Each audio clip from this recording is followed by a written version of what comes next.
tetuli boonoonyi kubanga tubbye. Okubba kukakasa bukakasa nti tuli boonoonyi. We are sinners by nature.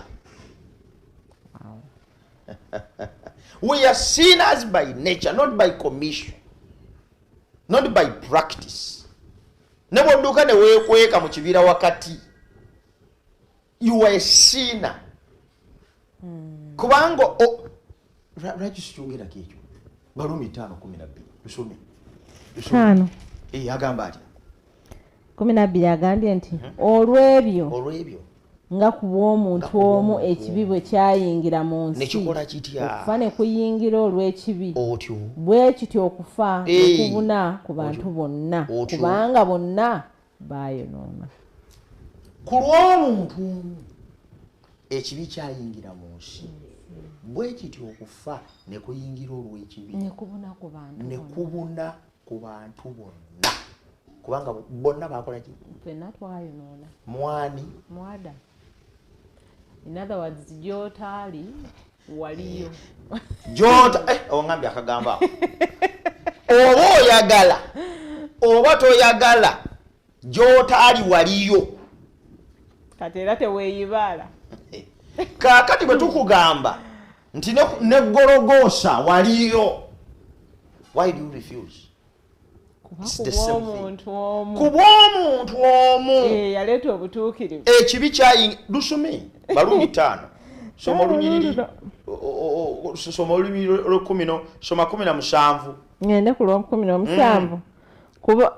Kuba obanga olw'okwonoona kw'omu okufa kwafuga ku bw'omu Adamu okusinga ennyo abo abaaweebwa ekisa ekisukkirivu n'ekirabo eky'obutuukirivu kirikola ki? Balifugira mu bulamu ku bw'omu Yesu Kristo. Somero 18.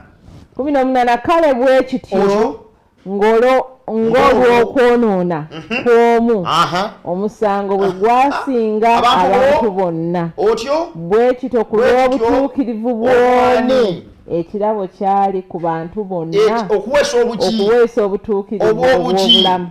Somero 11 omalirize. Kubanga ng'olw'obutawulira bw'omuntu omu oli abangi bwe baafuuka ababi, bwe kityo n'olw'okuwulira kw'oyo omu abangi balifuuka abatuukirivu. Abakkiriza oyo omu balifuuka abatuukirivu. Obutuukirivu bwe yabuuzizza tubufuuka. Kubanga n'okuba ababi twafuuka. Ku lw'omu oli Adamu ffenna twafa. Kati nze sifuddeyo ddiini yo byekugamba kukola, naye bw'obanga oli zadde lya Adamu osigala oli mwonoonyi. Ekigambo ekigumu nno. Waliwo omuntu gw'okigamba bw'abanga anywa amazzi n'agasesema okusinziira ku lukala lwagoberera oluliko eby'obutuukirivu. Musajja asiibye ng'eddiini weeyogera, anaabye ng'eddiini weeyogera, akoze buli kimu kyonna ng'eddiini weemulungamya. Bino bugaa nti akyali mubi. Asaba n'asiiba 40 days dry. Kankiddemu. Sifuddeyo ddiini ye kugamba kukola ki? Sifuddeyo olukalala lw'olina olw'obutuukirivu. Naye bw'obanga wazaalibwa Adamu olina kufa. Katonda bwe yamanya ekyo nti buli eyava mu Adamu ateekwa kufa, yadde ng'afaanana atya, kyava yaddira n'asitula obutuukirivu olw'omuntu omu omulala gwe bayita Yesu Kristo, n'abwetikka n'atandika okubututeekako. Akawuntisi zaffe zijjudde obutuukirivu obutagambika.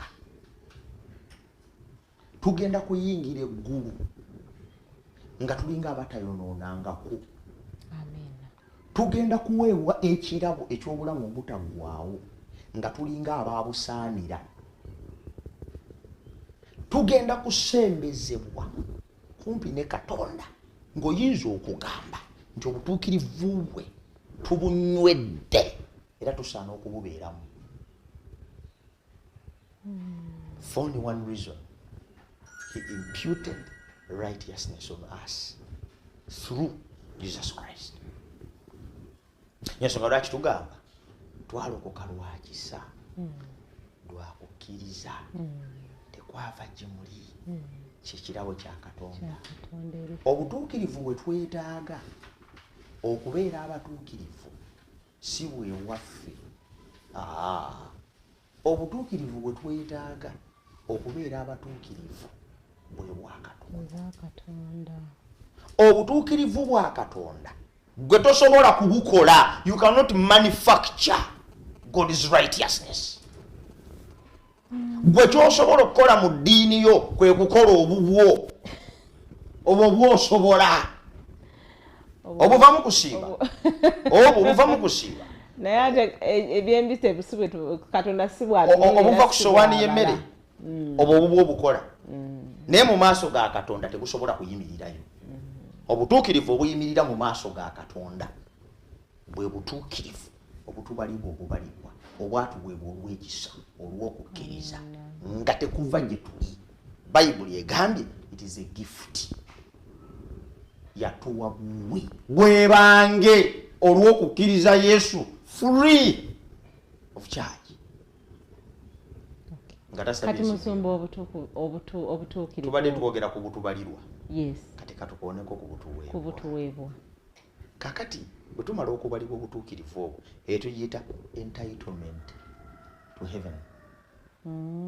Juzi nali ngenda kutambulako awo nenfuna entitlement entwala mu ggwanga eryo. Nga nti akaviisa kaakano pa ne bakukkiriza. Kakati bamala okastampinga mu kenkana oba otuuse. Akasaba malo kakubamu pa oba mu Amerika oba otuuse. Tegerekese bulungi. Kituufu. Naye tebakulima ati oba gy'oli. Olina okufuna air ticket. Olina okubuukinga bulungi nnyo ennyonyi z'ogenda okutambuliramu. Olina okuteekateeka ebintu byonna to find yourself in the US. Ekyamazima kiri kimu. Yesu yakuba dda stamp. Yatuzuukiza mu Kristo Yesu. Amiina. Tutuuziddwa mu bifo eby'omuggulu wamu naye. Stamp yaggwa. Tetunnatuuka. Naye njagala kujjukiza abantu bonna abatulaba. Bannange tetunnatuuka. So, the righteousness that is imputed gives us entitlement to heaven. And the righteousness that is imparted makes us fit for heaven. Kakati Katonda fitness obutuukirivu yabutubalira. Naye bwe yamala okumutubalira kati atuyita ate tubusaabaane. Atuyita omulimu aleme kubanga yagukola bukozi gologoosa agukole ne mu modini. Katonda yagala akola omulimu mu Ssebaggala. Talokola bulo. Katonda teyatulokola tweyisenga masitaani. Mu linnya lya Yesu ndi mwana. No! Tekikoma okutukola ne tukyakala. Katonda ate ayagala naffe tukolamu omulimu kubanga obutuukirivu bulina ebikolwa. Bikola mu Efeso. Olwo biri ebikolwa byaffe bifaananira eddala kati aho holiness eri wejjira ekyo tuyita imparted righteousness. Oba bamu kye bayita sanctification. Oluzungu ekigambo sanctify emirundi gy'otayinza kubala. Mu bufunze tetukkiriza kukkiriza Yesu Kristo kyokka ne tubalibwa obutuukirivu ne butuweebwa n'otuweebwa ne butandika n'okulabika. Ne bulabika nno gaga nti Mukama akoze omulimu muntu oyo. Bikula Befeso 2:10. Agamba ati Befeso 2:10. Kubanga ffe tuli mulimu gwe. Abaatonderwa mu Kristo Yesu olw'ebikolwa ebirungi. Owulira akagamba? Yes. Kubanga tuli mu ki? Tuli mu Kristo Yesu. Tuli mulimu gwe kubanga. tuli mulimu gwe eyatondebwa mu Kristo Yesu olw'ebikolwa ebirungi. We are his workmanship. Yesu Kristo bw'amala okutulokola ng'obutuukirivu abutubalidde awatali kye tuwaddeyo, tufuuka omulimu gwe. N'ekyokubiri kye tuyita imparted nakyo yakikola.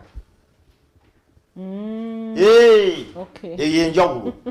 Tutolowooza nti kiri kitundu kye kale nange kino kyange. Nedda, byonna bibye, byombi biva gy'ali. Akalungi konna k'okolangayo webazanga ekisa. Kati teyatubalira bali butuukirivu kyokka, naye bwe yamala okubutubalira netufuuka na mulimu gwe. Kati mufu ali mu kukola, tuli mulimu atuzimba kye bayita omulimu gwe. Buli lunaku you are being sanctified. Oli mulimu, you are his workmanship. Kati inenda kana akebindu no chwa unatemako inenda nawa amalala no tutuiza kubango ina amalala chwa kunagatemamu. Inenda buli lunaku oli mulimu gwe. Nkitegedde bwente Musomba. Otyo nti bwe mbanga ndi mulimu gwe yabimbalira byampeebwa naye sinnatuukira dda mu kigera kiri.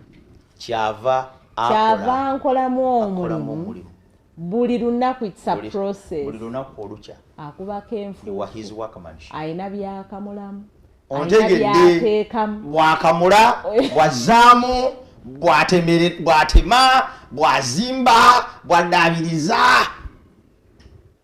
kibayita okubeera omulimu gwa Yesu. Kati buli lunaku atukolamu omulimu, naye omulimu ogwo gwatukolamu towards perfection. Agambye nti tuli mulimu gwe, ebikolwa ebyatuteekerwa edda nga n'ensi tennabaawo, nti n'omulimu gwennyini gwatukolamu guli already perfect, yadde nga gukyali mu process. Yes. Ompadde essuubi Musomba. Okyali mu process akolamu omulimu. Ndi mu process kubanga mbadde neesalira omusango nti nze yakkiriza Kristo. Lwaki nkyakola ekibi, nkyabonaabona n'okuyomba.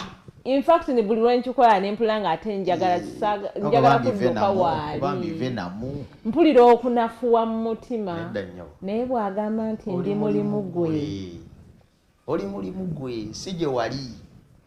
Naye era nange ndabawaaka awo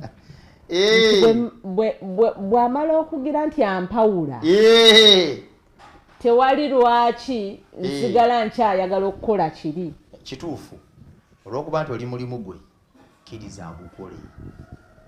Kati obuvunaanyizibwa bw'Omukristaayo bwe buliwa, kwe kukkiriza omulimu gwa Yesu Kristo gukolebwe mu bulamu bwange.